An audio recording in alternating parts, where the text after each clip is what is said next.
Hi guys, it's Heather from heatherchristo.com, and today we are launching into part 2 of our s'mores series. First we did marshmallows, and now we're doing homemade graham crackers that are both vegan and gluten-free and are so incredibly easy and delicious. Okay, let me show you how to make them. So this is 1 cup Bob's Red Mill all-purpose baking flour, and to that we're gonna add 1 cup of brown rice flour. Then we've got a half a cup of brown sugar. So there's not actually a ton of sweetener going into this recipe. In here I've got baking soda, baking powder, cinnamon, and salt. Okay, I'm gonna pulse this quickly and then add some more ingredients. Okay, to this I'm gonna add 1 stick or a half cup of vegan butter. And this is nice and cold, just like when you're making pie crust or scones, it helps keep it flaky.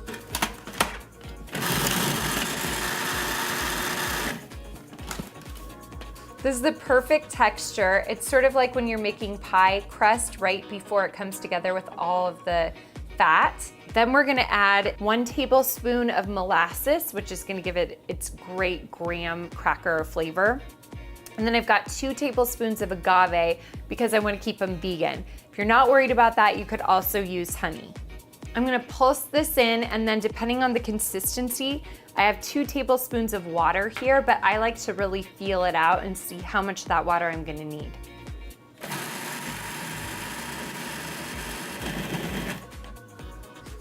Okay, so the dough is still a little dry, so I'm gonna add 1 tablespoon at a time.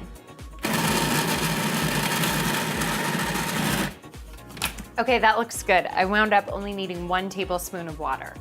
So I've got a sheet pan that has a Silpat on the bottom, which will keep anything from sticking to it. If you don't have a Silpat, you'll want to put parchment paper down.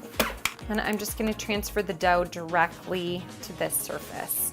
And I like to form what is roughly like a rectangle.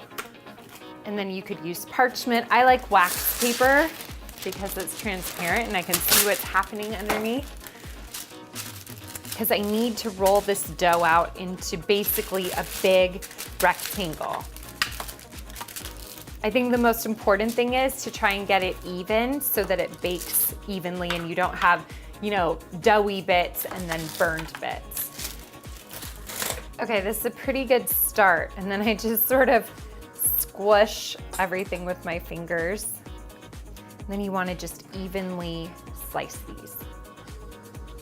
I've got to make those traditional graham cracker holes, and then also this helps to cook the graham crackers evenly and make sure they crisp up. Then I'm gonna take a little cinnamon sugar blend that I have and sprinkle it over the top. That's it. These are gonna go in a 325-degree oven and bake for 15 to 17 minutes. So when they come out of the oven, you wanna make sure that you cut through them one more time. So now I'm just gonna pile these up on a plate. There you go, homemade cinnamon graham crackers. They are so delicious. I'm all set to get s'moresing. Tune in for the 3rd part of our s'mores series and head on over to heatherchristo.com to get all of the details and the full recipe for these homemade graham crackers.